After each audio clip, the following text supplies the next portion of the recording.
परिषदेच्या पत्रानंतर सय्यद इरफान यांचे उपोषण स्थगित. विज्ञान अतिरिक्त 11वी तुकडीसाठी आंदोलनाला तात्पुरती स्थगिती. बुलढाणा जिल्ह्यातील देऊळघाट येथील जिल्हा परिषद हायस्कूल व कनिष्ठ महाविद्यालयामध्ये इयत्ता 11वी विज्ञान शाखेची केवळ एकच तुकडी मंजूर असल्याने शाळेतून 10वी उत्तीर्ण झालेल्या शेकडो विद्यार्थ्यांना प्रवेश मिळू शकलेला नाही. त्यामुळे विद्यार्थ्यांचे शिक्षण खंडित होऊ नये म्हणून अतिरिक्त तुकडीच्या मागणीसाठी स्थानिक पातळीवर हालचाली सुरू झाल्या होत्या. या पार्श्वभूमीवर सामाजिक कार्यकर्ते व दैनिक सायरनचे जिल्हा प्रतिनिधी सय्यद इरफान सय्यद अख्तर यांनी मागील ऑगस्ट 13 रोजी निवेदन देत अतिरिक्त तुकडी मंजुरीची मागणी केली होती आणि 14 ऑगस्ट पासून उपोषणास बसण्याचा इशारा दिला होता.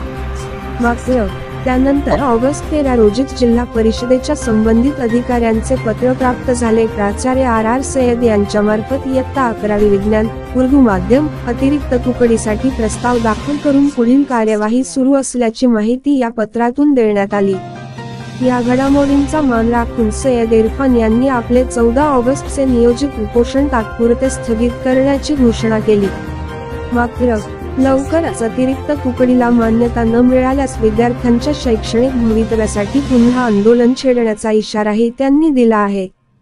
सध्या देऊळघाट शाळेतून 274 विद्यार्थी 10वी उत्तीर्ण झाले असून फक्त 60 विद्यार्थ्यांना ऑनलाईन प्रक्रियेत प्रवेश मिळाला आहे. उर्वरित विद्यार्थी विशेषतः गरीब कुटुंबातील व मुलींचा मोठा वर्ग प्रवेशापासून वंचित राहिला आहे. त्यामुळे प्रशासनाने तातडीने अतिरिक्त तुकडीला मान्यता द्यावी अशी मागणी पालक, गावकरी व समाज घटकांकडून होत आहे.